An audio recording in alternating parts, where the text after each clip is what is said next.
नमस्कार दोस्तों, आज हमने 70वीं बीपीएससी के लिए मॉक टेस्ट 3 ऑनलाइन मोड में कंडक्ट कराया। मोर देन 600 स्टूडेंट ने साइमल्टेनियसली पार्टिसिपेट किया ऑनलाइन मोड में और बाकी भी अभी टेस्ट दे रहे हैं। हम इसका रिज़ल्ट मंडे इवनिंग तक अनाउंस करेंगे।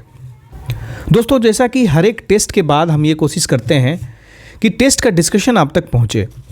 ये ज़रूरी नहीं है कि आप टेस्ट कितने नंबर्स ऑफ टेस्ट अटैम्प्ट कर रहे हो, बट ये ज़रूरी है कि जितने भी टेस्ट अटैम्प्ट कर रहे हो आप उसको सही से एनालाइज कर रहे हो कि नहीं। इस वीडियो में हम लोग क्वेश्चंस को एनालाइज करने का तरीका सीखेंगे। अगर कोई टॉपिक किसी एग्ज़ाम में पूछे जाते हैं तो उससे कितने तरह के और सवाल किस तरह से बनाए जा सकते हैं, हमको किस तरह से पढ़ना है उस टॉपिक को, वो हम इस वीडियो में समझने की कोशिश करेंगे। जब भी आप टेस्ट देते हो तो आपका कंसर्न यही होना चाहिए कि आप देखेंगे कि कितना करेक्ट हुआ, कितने इनकरेक्ट हुए, बाद में आप अपना मार्क्स निकाले। तो चलो ये एक बात हो गई, लेकिन यहाँ तक सीमित नहीं रहना है। आपको क्या करना है, जो इनकरेक्ट हुए उस इनकरेक्ट में देखना है कि कितने आपकी अपनी गलती की वजह से इनकरेक्ट हुए। आपने कुछ माइनर मिस्टेक किया, आपने ओएमआर भरने में गलती की, उसकी वजह से मिस्टेक हुआ। दूसरा आप पॉइंट आउट करेंगे कितना आपका कंसेप्चुअल मिस्टेक हुआ है, कितना मिस्टेक इसलिए हुआ है क्योंकि आपने उस कंसेप्ट को ठीक से नहीं पढ़ा। फिर तीसरा गलती आप देखेंगे कि कितनी गलतियां आपकी रिवीजन नहीं करने के कारण हो रही हैं। कहीं पे आप फैक्ट भूल रहे हैं, कहीं पे आप ईयर भूल रहे हैं, किसी का आप रिलेशन कहीं से भूल रहे हैं, दैट मीन्स आपका रिवीजन सही नहीं है। तो ये चीज़ अगर आप पता लगा लिए कि किस एरियाज़ में आपका सबसे ज़्यादा डिडक्शन हो रहा है, तो इस तरह से आप उस एरिया पे ज़्यादा फोकस करके अपने आप को स्ट्रेंथन कर पाएंगे। दोस्त, 2000 से ज़्यादा की सीट है, आने वाले 5-7 साल में भी इतनी सीटें नहीं आने वाली हैं। यही मौका है, लगा दो जोर, है ना। हम इस वीडियो में करीब 15 क्वेश्चन के आसपास डिस्कस करेंगे, जो कि बहुत अच्छे क्वेश्चंस हैं, और हम ये बेसिकली दिखाने की कोशिश करेंगे कि किस तरह से क्वेश्चंस को डिस्कस किया जाता है, किस तरह से क्वेश्चंस को एनालाइज किया जाता है। आप अपने आप में अपने दोस्तों के साथ उसको डिस्कस कैसे कर सकते हैं ताकि उस क्वेश्चन पे वैल्यू एडिशन हो आपका। और अगर इससे ज़्यादा क्वेश्चंस आपको चाहिए तो कमेंट करिएगा, फिर हम इसको एक सीरीज़ में और बाकी सारी क्वेश्चंस को भी डिस्कस करेंगे। फिलहाल हम लोग स्टार्ट करते हैं फर्स्ट जो हमारा आज का फर्स्ट क्वेश्चन है, वह सेकंड क्वेश्चन है आज के टेस्ट का। इस टेस्ट में हमने total 150 question as per BPSC pattern पूछा। 140 क्वेश्चन जो जीएस के हैं और 10 क्वेश्चन मैथमेटिक्स के पूछे गए हैं। सारे क्वेश्चन जो क्वेश्चंस हैं वो सब्जेक्ट वाइज प्रोपोर्शनली डिवाइडेड हैं। हम क्या करते हैं, हर एक टेस्ट में एक ना एक पोर्शन का जो सब्जेक्ट का जो प्रोपोर्शन है वो थोड़ा बढ़ाते हैं, एज पर जैसा बीपीएससी भी करती है हर बार। तो एक नया सरप्राइजिंग एलिमेंट लाने की कोशिश करते हैं। आज जो क्वेश्चन हम लोग डिस्कस करेंगे, सारे टॉपिक्स के कुछ कुछ क्वेश्चंस, एक एक 2-2, 3-3 क्वेश्चन उठा के देखेंगे कि किस तरह से उसको पढ़ना चाहिए, किस तरह से उसमें अपनी समझदारी डेवलप करनी है, वैल्यू एडिशन करना है और बाद में एग्जाम में परफॉर्म भी करना है। तो पहला क्वेश्चन है कि when calcium metal reacts with sulphuric acid. देखो, तुमको इसमें पॉइंट आउट करना है कि what are the keywords. Calcium metal, sulphuric acid, इन सब के बारे में तुमको पता है। अगर पता है तो अगर क्वेश्चन लॉजिकल भी है तो तुम डिड्यूस करके आंसर तक तो पहुंच ही जाओगे फॉर श्योर। ठीक है, अब देखो, H2SO4 के बारे में जानते होगे। सल्फ्यूरिक एसिड क्या होता है? सल्फ्यूरिक एसिड के बारे में सबको पता है कि this is the strongest acid, है ना, स्ट्रॉन्गेस्ट एसिड होता है। इसका पीएच कितना होगा? ऑफ कोर्स लेस देन 7 होगा। अगर एसिड है तो आपको ये पता होना चाहिए यहाँ से कि ज़्यादा बढ़ता है तो पीएच 7 से ज़्यादा होता है अगर, तो वो क्या होता है, वो बेस की कैटेगरी में आता है। अगर पीएच 7 से कम होता है तो एसिड की कैटेगरी में आता है। अगर 7 के आसपास रहता है तो वो न्यूट्रल रहता है। तो H2SO4 सबसे पहली बात तो एक स्ट्रॉन्ग एसिड है। इसके साथ साथ ये एक डिहाइड्रेटिंग एजेंट भी है। ये एक डिहाइड्रेटिंग एजेंट है। अब देखो, जब तुमको ये इन्फॉर्मेशन तुम्हारे दिमाग में है डिहाइड्रेटिंग एजेंट है, तो डिहाइड्रेटिंग एजेंट को लेके और क्या सवाल बनाए जा सकते हैं, इसका एग्जाम्पल हो सकता है कि C12H22O11 एक सुक्रोज नाम का चीज़ होता है। उसको अगर हम सल्फ्यूरिक एसिड के साथ रिएक्शन करवाएंगे तो क्या होगा, ये कार्बन ब्लैक बना देगा, पूरा एकदम ब्लैक कलर का थक्का मिलेगा और कुछ पानी रिलीज होगा यहाँ से और ये पानी सूख जाएगा, ये डिहाइड्रेट बच जाएगा, सिर्फ कार्बन बच जाएगा। इस तरह से हमको पता लगता है कि H2SO4 डिहाइड्रेटिंग एजेंट है। अब तुम पूछ रहे होगे कि सर क्वेश्चन कुछ और है, आप बता कुछ और रहे हैं। देखो, क्वेश्चन पूछा है कि कैल्शियम मेटल सल्फ्यूरिक एसिड के साथ रिएक्ट करेगा, राइट। तो हम एक सिंपल सा इक्वेशन बना के तुमको दिखा देते कि देखो ऐसा हो रहा है तो ये हो रहा है ये, बट वो हमारा मकसद नहीं है। हमारा मकसद है इस टॉपिक के अराउंड और भी कितनी सारी चीज़ें होती हैं उसको लेके जब हम पहुंचेंगे फाइनली अपने क्वेश्चन पे तो आपको बहुत आसान दिखेगा क्वेश्चन। हम ये भी जानते हैं कि H2SO4 जो है ये बहुत कोरोसिव मेटल होता है, ये ना जंग वंग बहुत ज़्यादा पकड़ा देता है, ये एक कोरोसिव मेटल होता है। इसके साथ साथ आप देखोगे अगर ये कॉन्सेंट्रेटेड रहा तो हैवी हीट जनरेट होगा। जब इतना ज़्यादा हीट जनरेट होगा तो इससे डेंजरस फ्यूम निकलेगा, और वो जो डेंजरस फ्यूम है वो कुछ नहीं बल्कि SO3 फ्यूम है। ठीक है, फिर H2SO4 और भी रिस्पॉन्सिबल होता है एसिड रेन के लिए भी रिस्पॉन्सिबल होता है, आपको पता होगा, है ना। तो एसिड रेन के लिए भी रिस्पॉन्सिबल होता है। एसिड रेन क्यों होता है, तो कौन सा कंपाउंड बनता है तब एसिड रेन होता है, ये आपको समझने की जरूरत है, थोड़ा कुछ आप पे भी छोड़ देते हैं। H2SO4 का एक और नाम है, इसको ऑयल ऑफ विट्रियोल भी बोलते हैं। एक क्वेश्चन से देखो कितने चीज़ें हम निकल के आ रही हैं, और इसी तरह से रिवीजन करना है परीक्षा से पहले, है ना। H2SO4 को ऑयल ऑफ विट्रियोल भी बोलते हैं। इसको फर्टिलाइजर मैन्युफैक्चरिंग के रूप में यूज़ करते हैं, एकदम अग्री करोगे इस बात से, है ना। फिर अगर इसको हम बेस के साथ रिएक्शन कराएं तो क्या होगा, न्यूट्रलाइजेशन रिएक्शन होगा। तो अगर न्यूट्रलाइजेशन रिएक्शन पता है तो सब अच्छी बात है, नहीं पता है तो एक बार देख लो। न्यूट्रलाइजेशन रिएक्शन किसके साथ कराएंगे, एसिड का बेस के साथ कराएंगे तो क्या बनेगा, साल्ट एंड वाटर बनेगा। हमने ये H2SO4 की कहानी देख ली। अब अगर थोड़ा हम कैल्शियम की कहानी देखते हैं तो कैल्शियम देखो जो नेचुरली मिलता है हमको लाइमस्टोन मिलता है। लाइमस्टोन का फॉर्मूला क्या होता है, CaCO3 मिलता है। इस CaCO3 का जब हम कैल्सिनेशन करते हैं, देखो यहाँ पे एक और टर्म आ गया, कैल्सिनेशन। रोस्टिंग क्या होता है, रोस्टिंग क्या होता है, कैल्सिनेशन क्या होता है, present of air roasting, absence of air calcination. जब हम इसको कैल्सिनेट करेंगे तब जो कंपाउंड बनेगा हमारे पास वो बनेगा CaO। ये पूछ चुका है, this is the quick lime, है ना, ये परीक्षा में पूछ चुका है। इसलिए हम कह रहे हैं कि हर एक टॉपिक जो है रिलेटेड रहता है, डिड्यूस करके सवाल बनाए जाते हैं। ये जो बना ये क्विक लाइम बना, इसको हम कैल्शियम ऑक्साइड भी बोलते हैं। लेकिन हम यहाँ तक अपने आप को सीमित नहीं रखेंगे, हम इस कैल्शियम ऑक्साइड को पानी के साथ जब रिएक्शन कराते हैं तो बनता है CaOH होल ट्वाइस। इसको क्या नाम देते हैं हम लोग, इसको नाम देते हैं स्लेग्ड लाइम, है ना, भीगा हुआ, उसके साथ कुछ हीट निकलेगा, बबल्स आएंगे।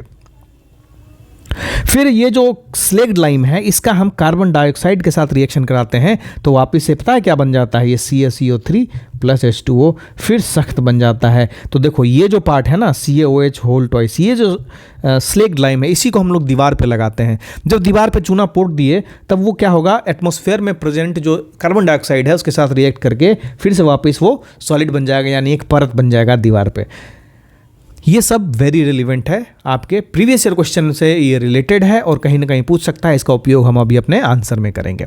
हमारा सवाल अब क्या है, देखो हमारा सवाल ये है कि कैल्शियम है, ठीक है, कैल्शियम है हमारे पास, चलो रब कर देते हैं, थोड़ा जगह मिलेगा।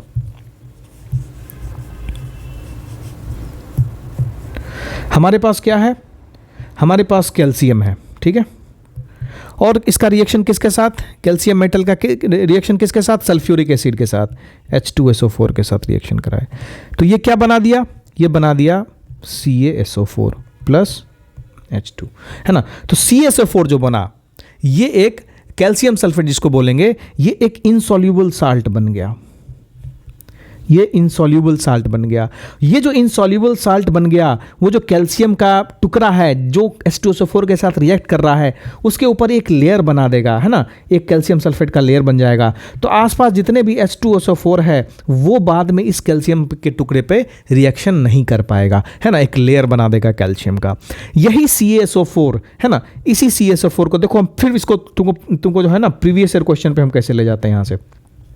यही CaSO4 जो तुम्हारा है इसको तुम क्या करोगे, इसको क्रिस्टलाइज कर दोगे, किसके साथ, पानी के साथ, है ना। जैसे ही तुम इसको क्रिस्टलाइज करोगे तो ये एक गजब का कंपाउंड बनता है, उसको बोलते हैं CaSO4.2H2O, और ये जो कंपाउंड है इसको हम लोग बोलते हैं जिप्सम, ठीक है, इसको बोलते हैं कैल्शियम सल्फेट डाइहाइड्रेट। फिर इसको अगर डिहाइड्रेट करते हैं, इसको सुखा देते हैं, है ना, तो ये बन जाता है CaSO4.12H2O, और ये भी आपको याद होगा ये क्या होता है, प्लास्टर ऑफ पेरिस, जो हड्डी वड्डी टूटने पे प्लास्टर करते हैं ना, वही प्लास्टर ऑफ पेरिस। तो देखो एक क्वेश्चन से हमने इतना बनाया। अब हमारे पास क्या क्या है ऑप्शंस में है, reaction of calcium with sulphuric acid is not feasible, खत्म खेल, है ना।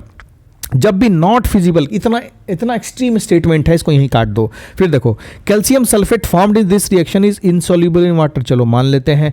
कवर्स द कैल्शियम मेटल, मान लेते हैं। Prevent it from reacting any further, मान लेते हैं। Calcium sulphate formed in this reaction requires 2 molecules of water to crystallise as gypsum. तो ये स्टेटमेंट भी ठीक है, ये स्टेटमेंट भी कहीं ना कहीं ठीक लग रहा है जिस इंफॉर्मेशन से मैंने तुमको बताया पहले। Calcium sulphate form in this reaction is unstable. Unstable कैसे है? ये तो इनसॉल्युबल साल्ट बन रहा है ना, साल्ट बन के प्रेसिपिटेट बन रहा है। अब क्वेश्चन पूछा है कि रिएक्शन स्टॉप हो जाता है, ये नहीं पूछा कैल्शियम मेटल जब सल्फ्यूरिक एसिड से रिएक्शन करेगा तो क्या होगा। इसलिए सूटेबल आंसर इज बी। ठीक है, थोड़ा सा इसमें सोचने वाला है, हड़बड़ होकर जवाब नहीं देना है, कंप्लीट स्टेटमेंट पढ़ना है, उसके हिसाब से स्टेटमेंट को, आंसर को चूज करना है। Correct answer is be here. अगला सवाल जो लेते हैं हम, वो सोप से लेते हैं ना। सोप वाला सवाल भी आपको काफ़ी लग रहा होगा कि पूछता है, और एक्चुअली पूछता भी है। तो ग्रीस रिमूवल के लिए कौन सा प्रोसेस सोप यूज करती है? बहुत सिंपल क्वेश्चन है। मैंने इस क्वेश्चन को इसलिए भी चूज किया कि इसमें बहुत सारे टर्म्स हैं। इन टर्म्स को अगर आपको बता दिया जाए तो बाकी सारे टॉपिक्स भी कवर हो जाते हैं। तो देखो, जो भी कपड़ों में कहीं भी जो ग्रीस है या जो डर्ट है ना, ये होते हैं ऑयली किस्म के।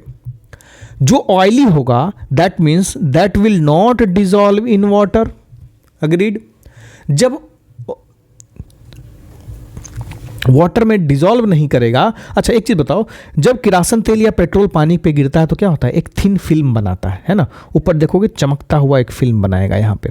तो तुमको ये चीज कमेंट करना है अभी कि जब पेट्रोल पानी के ऊपर आता है ऐसा, तो बबल क्यों नहीं बनता है, फ्लैट क्यों हो जाता है? ये कौन सा फेनोमेनन है? इसके बारे में तुम अभी कमेंट बॉक्स में रिप्लाई करोगे, है ना। आगे की चीज हम लोग आगे डिस्कस करते हैं। तो हम लोग देख रहे थे सोप के बारे में। तो जो डर्ट और ग्रीस है वो ऑयली नेचर होता है, उसका ऑयली नेचर होने के कारण वो पानी में डिजॉल्व नहीं होता है। जब पानी में डिजॉल्व नहीं होता है तो एक जगह प्रेसिपिटेट बन जाता है। बेसिकली जो सोप मॉलिक्यूल होता है, जो सोप मॉलिक्यूल होता है, अगर इसकी बात करो तो this are nothing but sodium and potassium salts. These are the sodium and potassium salts of long chain carboxylic acid. बहुत डिटेल से इसको बताया गया है रेजोनेंस के वीडियोस में। तो सोप मॉलिक्यूल्स क्या होते हैं? सोडियम पोटासियम साल्ट होते हैं लॉन्ग चेन कार्बोक्सिलिक एसिड के। लेकिन वहीं पे तुम्हारे पास जो है ना एक मिसल होता है, मिसल नाम का चीज़ होता है। देखो ये छोटा छोटा चीज़ जो है, ये वाला चीज़, इसको हमने थोड़ा बड़ा कर लिया। तो कुछ इस तरह का एक मिसल जो है कुछ ऐसा है। ये मिसल जो है, इसमें देखोगे ये वाला जो एंड है, ये वाला एंड है, एक ये वाला एंड है। जो ये वाला एंड है वो हाइड्रोफिलिक है ना। हाइड्रोफिलिक दो तरह का चीज होता है, एक होता है हाइड्रोफिलिक, एक होता है हाइड्रोफोबिक। फोबिक मतलब क्या? डर। ऐसा चीज जो पानी से जिसको डर लगे वो हाइड्रोफोबिक हो गया। ऐसा चीज जो पानी के साथ जाना चाहे वो हाइड्रोफिलिक हो गया। जो आयनिक एंड होगा वो पानी के साथ क्लब करना चाहेगा, जो कोवेलेंट टाइप होगा या फिर जिसका बॉन्ड आयनिक नहीं है, नॉन आयनिक जो बॉन्ड बनाएगा, वो क्या करेगा?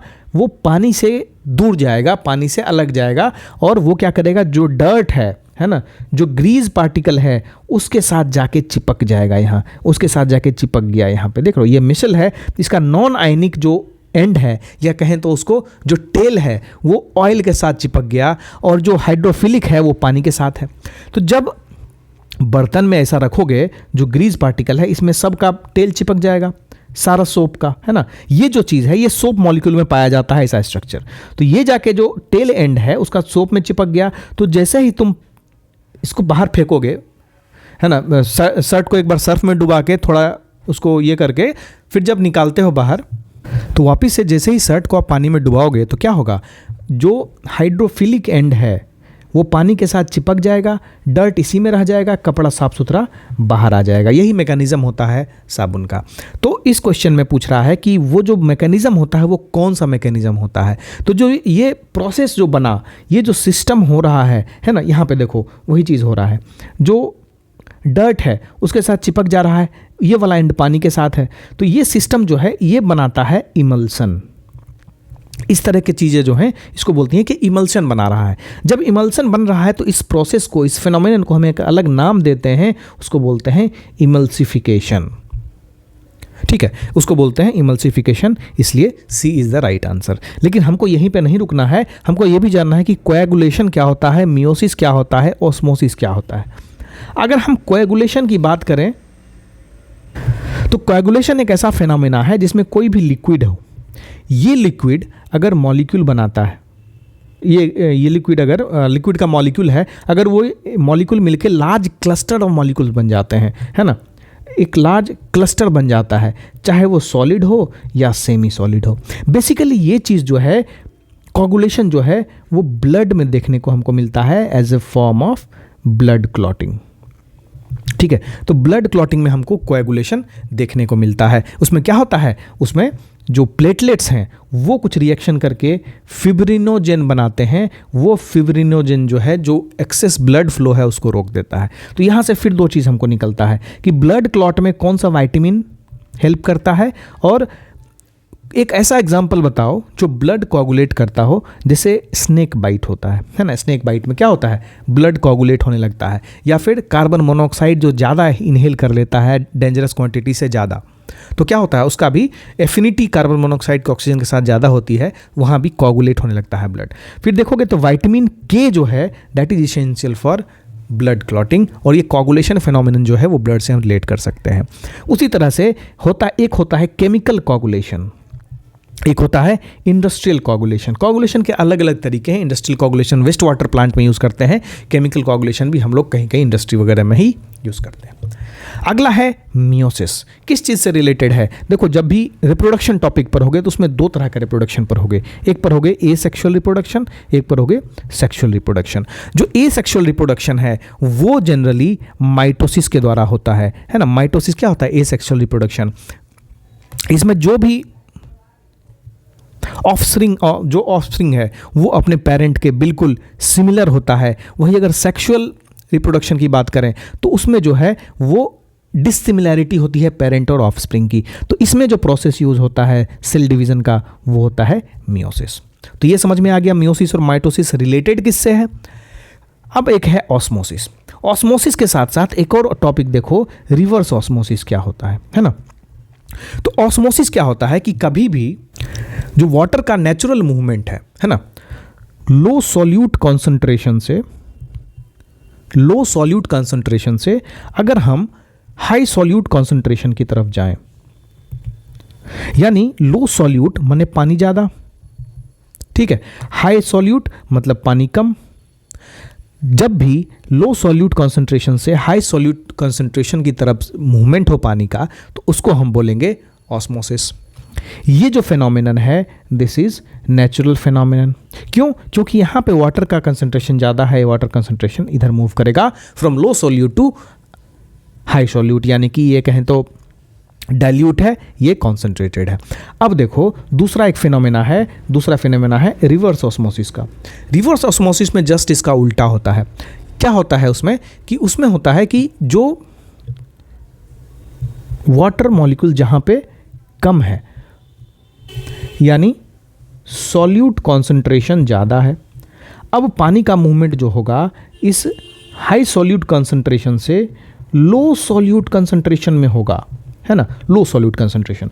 तो ये जो रिवर्स ऑस्मोसिस का प्रोसेस है this is just opposite of osmosis, जहाँ पे पानी का जो फ्लो होगा, जो मूवमेंट ऑफ होगा वो आर्टिफिशियल मूवमेंट होगा, यानी कम पानी से ज़्यादा पानी वाले एरिया में, हाई सॉल्यूट से लो सॉल्यूट वाले एरिया में। और ये प्रोसेस जो है वो आर्टिफिशियल होता है। इसीलिए देखोगे जो फिल्टर वाटर यूज़ करते हो उसमें आरओ वाटर होता है, यही रिवर्स ऑस्मोसिस का वाटर होता है। उसमें बेसिकली ये प्रोसेस प्यूरिफिकेशन के लिए ही यूज़ होता है, जहाँ कंटामिनेशन को हम साइड लगा देते हैं, और जो ट्रांसफ़र ऑफ लिक्विड होता है that is from more concentrated, that is from hypertonic, है ना, इसको हाइपरटोनिक भी बोलते हैं, टू हाइपोटोनिक ये मूवमेंट होता है, इसलिए ये इसेंशियल है। इस तरह का सवाल अगर 4 सवाल देखो इसमें हो गया, है ना। चलो आगे चलते हैं। For a body in simple harmonic motion the acceleration is. देखो ये टॉपिक चूज करने का मकसद था कि जो इस तरह का क्वेश्चन होता है स्टूडेंट्स को मैंने देखा है कि काफ़ी कन्फ्यूज़न रहता है। तो ये जो सवाल है सिंपल हार्मोनिक मोशन का, उसमें यहाँ पे मास है, ये थ्रेड का लेंथ है पूरा, यहाँ से यहाँ तक थ्रेड का लेंथ है, और यहाँ से यहाँ तक ये मूव करेगा, एक बार यहाँ जाएगा, फिर बीच में आएगा, फिर इधर जाएगा, फिर बीच में आएगा। तो ये एक सिंपल हार्मोनिक मोशन है, मतलब यहाँ 0 पोजीशन है, ये इसका एक्सट्रीम पॉइंट है इधर वाला, ये इसका एक्सट्रीम पॉइंट है इधर वाला। इस सिंपल पेंडुलम मोशन, जो हार्मोनिक मोशन है, इसको पेंडुलम कहते हैं हम लोग। इसका अगर ये लेंथ हम L मान लें तो जो टाइम पीरियड होगा इसका वो हो जाएगा 2π√L/g। यहाँ से सवाल यही पूछा जाता है कि इस पेंडुलम को अगर हम लिफ्ट में रख दें, लिफ्ट को ऊपर ले जाएं तो इसका टाइम पीरियड पे क्या असर पड़ेगा, लिफ्ट को नीचे ले जाएं तो टाइम पीरियड पे क्या असर पड़ेगा, अगर लिफ्ट को यूनिफॉर्म वेलोसिटी से ऊपर पहुंचाएं तो टाइम पीरियड पे क्या असर पड़ेगा, अगर यूनिफॉर्म एक्सेलरेशन से ऊपर ले जाएंगे तो टाइम पीरियड पे क्या असर पड़ेगा, अगर गर्मी का टाइम है तो टाइम पीरियड पे क्या असर पड़ेगा, अगर ठंड का टाइम है तो टाइम पीरियड पे क्या असर पड़ेगा।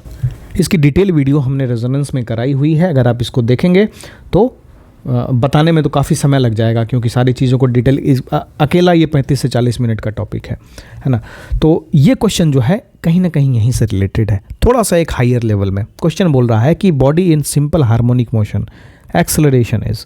अब देखो सिंपल हार्मोनिक मोशन है, इसमें एक्सेलरेशन और स्पीड कहीं ना कहीं वैरी हो रहा है हर एक पॉइंट पे। तो हर एक पॉइंट पे, जैसे ये पॉइंट हम ले लेते हैं, यहाँ पे अगर x = 0 है तो यहाँ पे जो स्पीड होगा इसका मैक्सिमम होगा। क्यों? क्योंकि सोचो यहाँ एंड पॉइंट से जैसे यहाँ पे आएगा तो यहाँ स्पीड में होगा, ये इस तरफ जाना चाहेगा फुल स्पीड में, यहाँ आके रेस्ट पे हो जाएगा, तो उस समय स्पीड उसका मैक्सिमम है ना। और एक्सेलरेशन 0 है, इस पोजीशन पे इसका एक्सेलरेशन 0 हो जाएगा। क्यों? क्योंकि चूंकि वेलोसिटी मैक्सिमम है तो वेलोसिटी में कोई चेंज नहीं हो रहा है, इस कारण से इस पॉइंट पे इसका एक्सेलरेशन 0 हो जाएगा। अब यहाँ पे पूछ रहा है कि the acceleration is directly proportional to displacement, inversely proportional to. अब उसका एक्सेलरेशन का रिलेशन डिस्प्लेसमेंट के साथ पूछ रहा है, ठीक है। तो सवाल थोड़ा एक लेवल ऊपर का है। अब इसमें क्या चल रहा है पहले ये समझ लो कि एक्सेलरेशन 0 होगा, जो काइनेटिक एनर्जी है वो मैक्सिमम होगा इस बीच वाले पॉइंट पे, पोटेंशियल एनर्जी मिनिमम होगा। इस पॉइंट पे देखें तो यहाँ पे पोटेंशियल एनर्जी मैक्सिमम होगा, काइनेटिक एनर्जी 0 होगा। इस पॉइंट की बात कर लें तो पोटेंशियल एनर्जी मैक्सिमम होगा, काइनेटिक एनर्जी 0 होगा। इस पॉइंट की बात कर लें तो यहाँ पे पोटेंशियल एनर्जी मिनिमम होगा, काइनेटिक एनर्जी मैक्सिमम होगा, क्योंकि स्पीड जो है यहाँ पे मैक्सिमम है और इसकी वजह से एक्सेलरेशन भी यहाँ पे 0 हो जाता है। इतना चीज़ हम लोग समझ लिए, इस तरह का क्वेश्चन है हम लोग टैकल कर लेंगे। अब ये जो सवाल है ये थोड़ा सा घुमा हुआ है, क्योंकि हमने टाइम पीरियड देखा है t = 2π/√L/g, और यही एक रिलेशन x का भी होता है, x ऑफ t का रिलेशन होता है। वहीं एक ओमेगा एंगुलर वेलोसिटी इसमें आएगी, वो रिलेशन होता है, वो होता है 2π/t। और x ऑफ t हम जानते हैं पहले से कि एम्पलीट्यूड cos ऑफ ω/t + φ होता है ना। फिर तुमको याद होगा डिफरेंशिएशन इंटीग्रेशन कोई चीज़ होता है, उससे एक स्टेप हम आगे बढ़ते हैं। v ऑफ t जो होता है वो -ω/a sin ऑफ ω/t + φ हो जाएगा। उसी तरह से एक्सेलरेशन भी इसको डिफरेंशिएट करके निकलेगा -ω²a, जो कि फाइनली बन जाएगा x ऑफ t। तो जो एक्सेलरेशन है that becomes directly proportional to displacement, है ना। याद कर लो, जितना फैक्ट बताएं याद कर लो, और इस पे एक जो केस स्टडी है इसके बारे में तैयार कर लो पूरा। अगला हम लोग देखते हैं ब्लड के बारे में। विच of the following regarding blood is wrong. पहले तो तुमको पता होना चाहिए ब्लड के बारे में 2-4 चीज़, है ना, कि ब्लड है क्या। ब्लड देखो सबसे पहला तो हमारे PYQ की दृष्टि से बहुत ही इंपॉर्टेंट है, बहुत सवाल इससे पूछे जाते हैं, अच्छे से प्रिपेयर होना है। जो ब्लड है, ब्लड क्या है? एक फ्लूइड कनेक्टिव टिश्यू है, इसमें कोई दिक्कत नहीं, ये एग्री करोगे इस बात से। इसके हैं बेसिकली 2 पार्ट होते हैं, एक पार्ट को हम लोग बोलते हैं प्लाज्मा, एक पार्ट को हम लोग बोलते हैं कॉर्पसल्स। एक पार्ट है प्लाज्मा, दूसरा पार्ट है कॉर्पसल्स। जो कॉर्पसल्स है इसमें 3 पार्ट होते हैं, RBC, WBC और प्लेटलेट्स। जो प्लाज्मा है ये बेसिकली फ्लूइड पार्ट होता है, ये टोटल 55% होता है, ये तीनों मिला के ये जो है ये 45% होता है। इतना तो क्लियर है। जो RBC है इसको हम लोग एरिथ्रोसाइटिस बोलते हैं, जो WBC है इसको हम लोग ल्यूकोसाइटिस बोलते हैं, जो प्लेटलेट है इसको हम थ्रोम्बोसाइटिस बोलते हैं, इसको हम लोग थ्रोम्बोसाइटिस बोलते हैं। जो आरबीसी है जो एरिथ्रोसाइटिस है, हम इसके बारे में बात करें तो बाइकनकेव नेचर होता है, 120 दिन मैक्सिमम इसका लाइफ होता है। कहाँ फॉर्म होता है? रेड बोन मैरो में फॉर्म होता है। इतनी चीज़ें आपको पता होनी चाहिए। अगर आप इस लेवल में तैयारी कर रहे हैं तो ये चीज़ आपको पता होना चाहिए। अगर डब्ल्यूबीसी की बात करें, ल्यूकोसाइटिस की बात करें, तो ये बेसिकली दो तरीके का होता है। एक होता है ए ग्रैनुलोसाइटिस, एक होता है ग्रैनुलोसाइटिस। जो ए ग्रैनुलोसाइटिस होता है ना, उसमें फर्दर दो डिवीज़न होता है, मोनोसाइटिस और दूसरा लिम्फोसाइटिस और मोनोसाइटिस। वैसे ही अगर हम ग्रैनुलोसाइटिस की बात करें तो ग्रैनुलोसाइटिस में होता है बेसोफिल्स, फिर होता है एसोनोफिल्स और एक होता है न्यूट्रोफिल्स, है ना। इतने टाइप की चीज़ें होती हैं, आपको पता होना चाहिए। फिर इसमें जो बेसोफिल्स होता है, बेसोफिल्स ही रिस्पॉन्सिबल होता है ब्लड में हिस्टामाइन के रिलीज़ करने के लिए या हेपरीन के रिलीज़ करने के लिए, ठीक है। बेसोफिल्स रिस्पॉन्सिबल होता है। क्या है वो? ग्रैनुलोसाइटिस है। किसका पार्ट है? ल्यूकोसाइटिस का। ल्यूकोसाइटिस का है डब्ल्यूबीसी। ये किसका पार्ट है? कॉर्पसल्स का। कॉर्पसल्स किसका पार्ट है? ब्लड का, जो कि एक फ्लूइड कनेक्टिव टिश्यू है। अब अगर तुम बात करो प्लेटलेट की, तो प्लेटलेट किसके लिए रिस्पॉन्सिबल होता है? Platelet is responsible for blood clotting. जो प्लेटलेट है वो 2-3 रिएक्शन करता है, फिब्रिनोजेन, फिब्रिन और ब्लड क्लॉट, 3 रिएक्शन उसका होता है। उतना रिएक्शन करके क्या होगा? वो ब्लड क्लॉट बनाएगा। अगर ब्लड क्लॉट नहीं बनाएगा, प्लेटलेट की संख्या कम हो गई शरीर में, तो क्या होगा? उससे क्लॉटिंग डिसऑर्डर होगा और ब्लड लॉस ज़्यादा हो जाएगा शरीर का, उसमें डेथ भी हो सकता है। वहीं पे 2 प्रोटीन और होता है, उसको हम लोग बोलते हैं ग्लोबुलिन और एल्बुमिन। ग्लोबुलिन और एल्बुमिन जो है, ये दोनों ब्लड का प्रोटीन होता है और इसका भी अलग अलग काम डिवाइडेड है। जो एल्बुमिन है, इसका काम होता है ब्लड का ऑस्मोटिक बैलेंस बनाना। ऑस्मोटिक बैलेंस बनाना किसका काम है? एल्बुमिन का काम है। फिर ग्लोबुलिन का काम क्या होगा? ग्लोबुलिन का काम होगा आपके शरीर का जो इम्यून सिस्टम है ना, शरीर का जो इम्यून सिस्टम है, जो उसका डिफेंस सिस्टम है, उसको बरकरार रखना। अब हम आते हैं सवाल पे। हमारा सवाल है कि blood is a special connective tissue consisting of A fluid matrix, plasma and formed elements. एक चीज़ छूट गया, जो ये तीनों हम लोग बात कर रहे थे, आरबीसी, डब्ल्यूबीसी और प्लेटलेट्स की।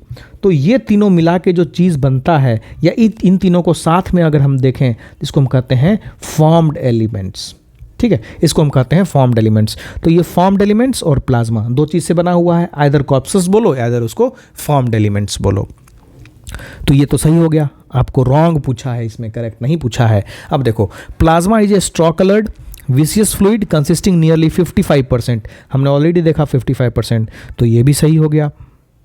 फिर देखते हैं, erythrocytes, leucocytes and platelets are collectively called formed elements and they constitute nearly 45%। ये स्टेटमेंट और ये स्टेटमेंट एक दूसरे का पूरक है, मतलब ये सही तो ये भी सही, ये गलत तो ये भी गलत, है ना। तो दोनों सही हो जाएगा। तो इस केस में ये गलत हो जाएगा। अब ये कैसे गलत है? तो ये देखो कि जो ग्लोबुलिन्स है that is involve in defence mechanism, लेकिन एल्बुमिन जो है, एल्बुमिन ऑस्मोटिक बैलेंस के लिए यूज़ करता है, क्लॉटिंग मैकेनिज्म में ये हेल्प नहीं करता है। अगर हम देखें तो ग्लोबुलिन है उसी का थोड़ा सा ब्लड क्लॉटिंग में ही हेल्प करेगा और डिफेंस मैकेनिज्म में करेगा, लेकिन एल्बुमिन का कंप्लीट काम जो होता है वो ऑस्मोटिक बैलेंस बनाने में ही होता है। अगला सवाल हम देखेंगे मॉडर्न हिस्ट्री का। ये सवाल इसलिए मैंने चूज़ किया है क्योंकि ये सवाल आपको देखने में लगेगा काफ़ी ईजी है, ठीक है, और कुछ लोग तो इसको मार भी दिए होंगे, दादा भाई नौरोजी, है ना। लेकिन यहाँ पे कैच है, यहाँ क्या है? मद्रास सेशन 1903 का मद्रास सेशन जो हुआ था उसके प्रेसिडेंट थे वो।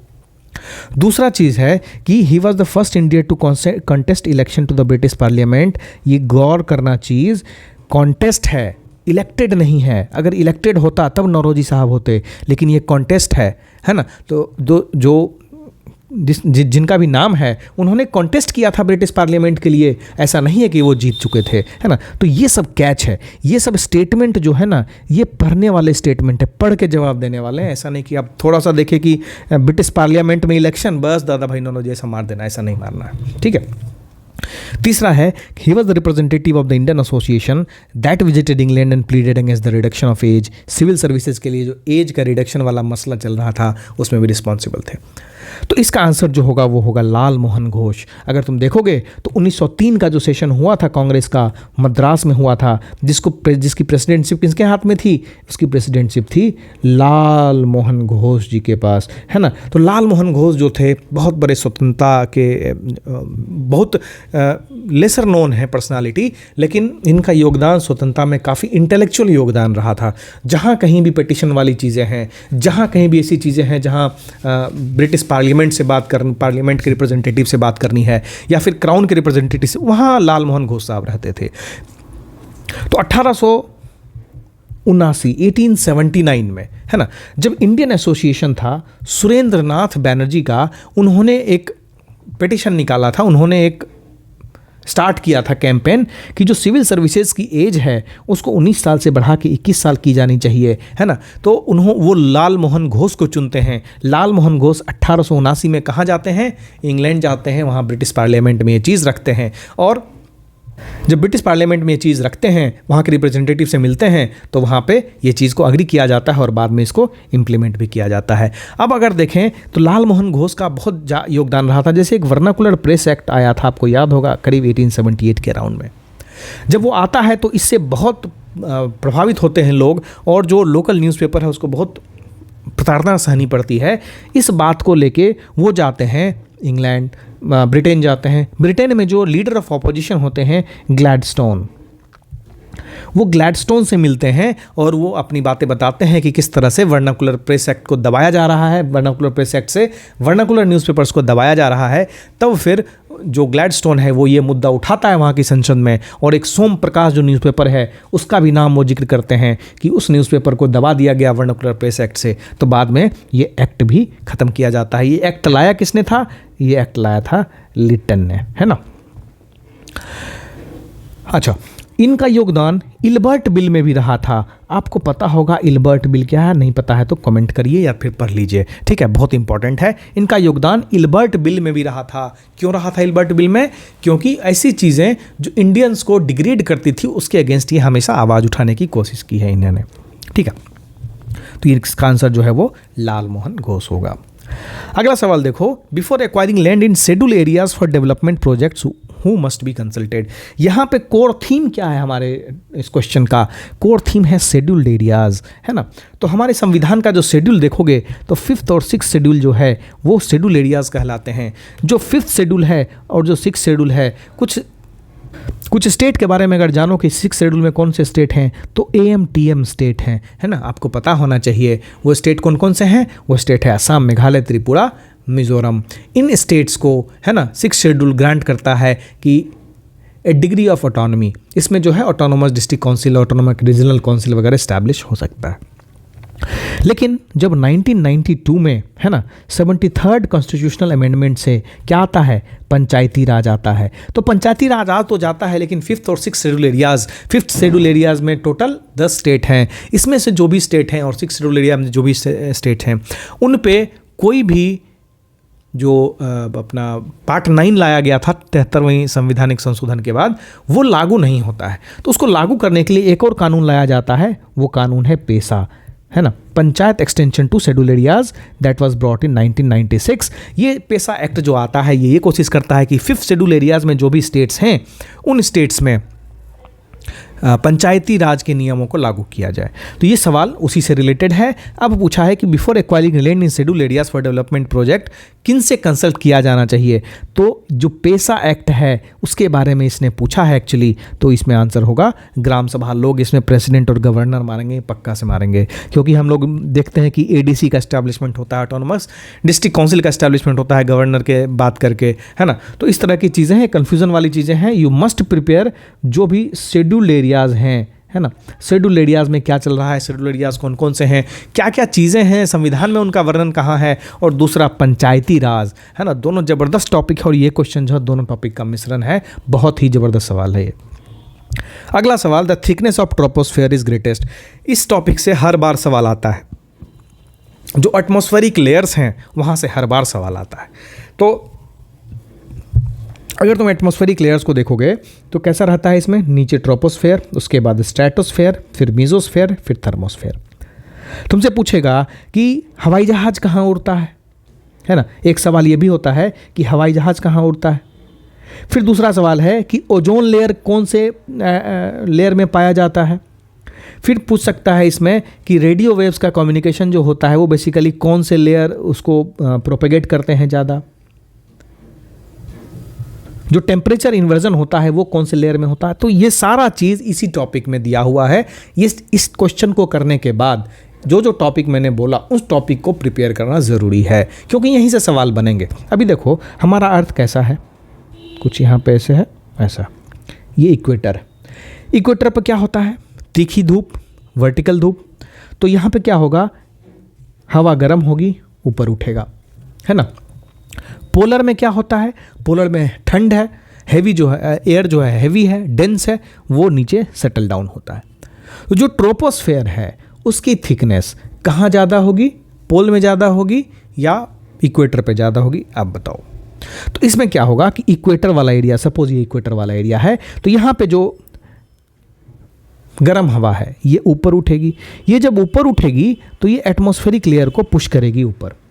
वहीं पे अगर पोल पे जाओगे तो पोल में वो जो है वो शिंक करता है एयर, तो नीचे आता है, तो एटमॉस्फेरिक लेयर इसके साथ साथ थोड़ा बहुत खिंच जाता है। ऐसा नहीं बोल सकते खिंच जाता है, ये बोलना ही गलत है, गलत कंसेप्ट है। समझने के लिए, याद रखने के लिए ऐसा याद रखा जा सकता है। तो अगर ट्रोपोस्फेयर के थिकनेस की बात आई, मतलब ये जो लेयर है ये कितना होगा, तो जहाँ पे हवा ऊपर ठेलेगा एटमॉस्फेयर को वहाँ पे ज़्यादा थिकनेस होगा, है ना। तो यही चीज़ एनसीईआरटी में भी मेंशन है, ये क्वेश्चन डायरेक्ट वहीं से लिया हुआ है कि the thickness of the troposphere is greatest at the equator. क्यों? क्योंकि heat is transported to the great heights by strong convectional currents. ठीक है, तो ये हाइट कितना कितना होता है, एवरेज हाइट जो है 13 kilometre, height of 8 kilometre near poles and 18 kilometre at equator. आपको शायद याद हो तो प्रीवियस ईयर क्वेश्चन में यही सवाल पूछ चुका है एक स्टेटमेंट में, है ना। तो जो भी सवाल हमारे टेस्ट सीरीज के रहते हैं सारे के सारे आपके प्रीवियस ईयर क्वेश्चन से इन्फ्लुएंस्ड रहते हैं और एनसीईआरटी पे बेस्ड रहते हैं। हमारा थीम यही रहता है, जो क्वेश्चन बनाने वाले हैं ना उनको स्ट्रॉन्ग इंस्ट्रक्शन है पूरी टीम को कि वो एक तरफ तर्कस रखेंगे, एक तरफ एनसीईआरटी खोल के रखेंगे और उस तर्कस से रिलेटेड जो भी टॉपिक है उसको एनसीईआरटी में पढ़ा जाएगा और वहाँ से क्वेश्चन बनाया जाएगा, है ना। और यहीं से रिलेटेड और भी बाकी सवाल जो है, स्ट्रेटोस्फेयर में क्या हो रहा है, मीजोस्फेयर में क्या हो रहा है, ट्रोपोस्फेयर में क्या हो रहा है, जैसे रेडियो वेव ट्रांसमिशन का है ना। तो देखो रेडियो वेव ट्रांसमिशन के बारे में इसमें लिखा हुआ है। ये कंप्लीट पैरा जो है ना रटा होना चाहिए, ये कंप्लीट पैराग्राफ जो है रटा होना चाहिए। अगला सवाल, ये बहुत अच्छा सवाल लगा मुझे। क्यों? क्योंकि देखो हिमालयाज़ के टॉपिक को लोग जनरली क्या करते हैं, रटते रहते हैं, ये हिमालय यहाँ, ये रेंज वहाँ, वो रेंज वहाँ। बट देखो ये सवाल बहुत कंसेप्चुअल सवाल है और बहुत लॉजिक से इसको सॉल्व भी किया जा सकता है। कैसे, ये देखते हैं। पहला है कि the longitudinal valleys lying between lesser Himalayas and greater Himalayas are called Doons. Doons के बारे में सवाल कर रहा है कि दून कहाँ लाई करते हैं। तो अगर आपको पता होगा, अगर आपने ज्योग्राफी कंसेप्चुअली पढ़ा होगा, तो देखो ये है ग्रेटर हिमालय, ये है मिडिल हिमालय, ये है शिवालिक। तो ये मिडिल हिमालय और शिवालिक के बीच का जो रीजन है ये वाला, ये दून कहलाता है। इसी दून में इंपॉर्टेंट जो है तुम्हारा देहरादून आता है ना। तो दून वाला एरिया जो है वो यहाँ पे लाई करेगा। फिर दूसरा है कि Dhauladhar range forms a part of Arunachal Himalayas.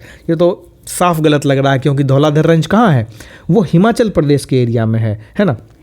तो धौलाधर रेंज जब हिमाचल प्रदेश के एरिया में है तो अरुणाचल प्रदेश कैसे हो जाएगा, ये गलत हो गया, ये गलत हो गया। अभी देखो सिंटेक्शियल बैंड का सवाल है, सपोज हमको नहीं आता है, आगे बढ़ते हैं।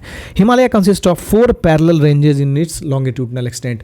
अगर देखोगे तो लॉन्गिट्यूडनल एक्सटेंट में 4 रेंजेस है या 3 रेंजेस है। यहाँ पे हमारा ग्रेट हिमालय है, यहाँ पे मिडिल हिमालय है, यहाँ पे शिवालिक है, यहाँ तो गंगा प्लेन हो गया।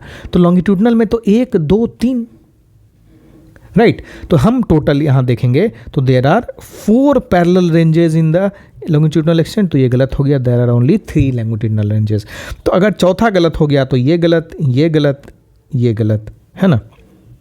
इसमें भी हम देखें तो 2 गलत हो चुका है ना। तो पूछ ही रहा है ये, सॉरी क्वेश्चन क्या पूछ रहा है कि इनकरेक्ट कौन सा है ना। Which of the following, how many statements given above are incorrect, या कौन कौन सा स्टेटमेंट इनकरेक्ट है। तो इसमें ये तो इनकरेक्ट हो गया, 1 हो गया, 4 हो गया, है ना। फिर 2 भी इनकरेक्ट है, 2 भी इनकरेक्ट है, हो गया, आंसर तो निकल गया यहीं पे 1 2 4। अगर हम ऐसा मानते हैं, थर्ड को देखें, सिंटेक्शियल बेंडिंग। हम लोग सिंटेक्शियल बेंडिंग के बारे में देखते हैं कि सिंटेक्शियल बेंडिंग होता है कि ऐसे चला रहा अचानक से साउथ की तरफ मुड़ गया, ऐसे चला रहा है अचानक से साउथ की तरफ मुड़ गया, है ना। तो इसको बोलते हैं सिंटेक्शियल बेंडिंग, हेयर पिन बेंडिंग।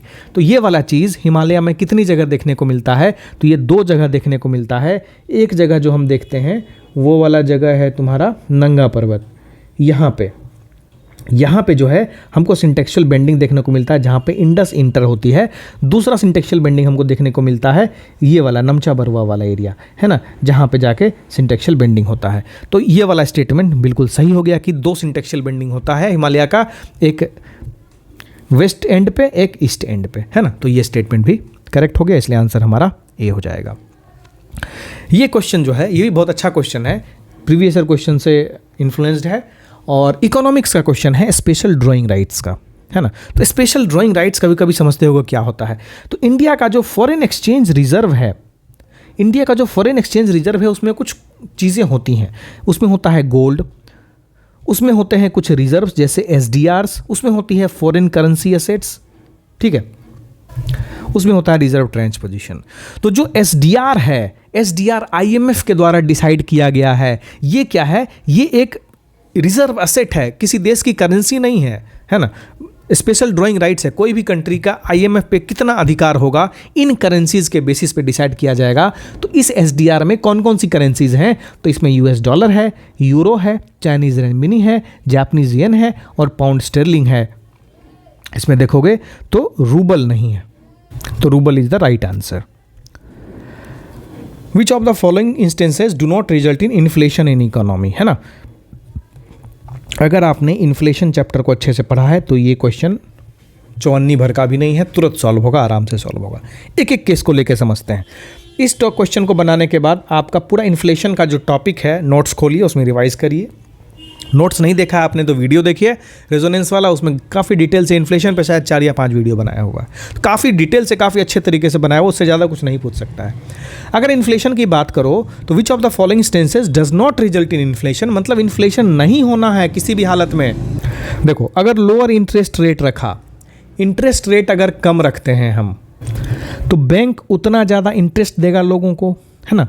तो अगर सपोज ये बैंक है, ये कोई आदमी है, ये बैंक से धड़ाधड़ पैसा लेगा क्योंकि इंटरेस्ट रेट कम है, लोगों की स्पेंडिंग बढ़ेगी, एकदम फटाफट EMI पे गाड़ी खरीदेंगे, बड़ी बड़ी फॉर्चूनर खरीदेंगे, थार खरीदेंगे, है ना।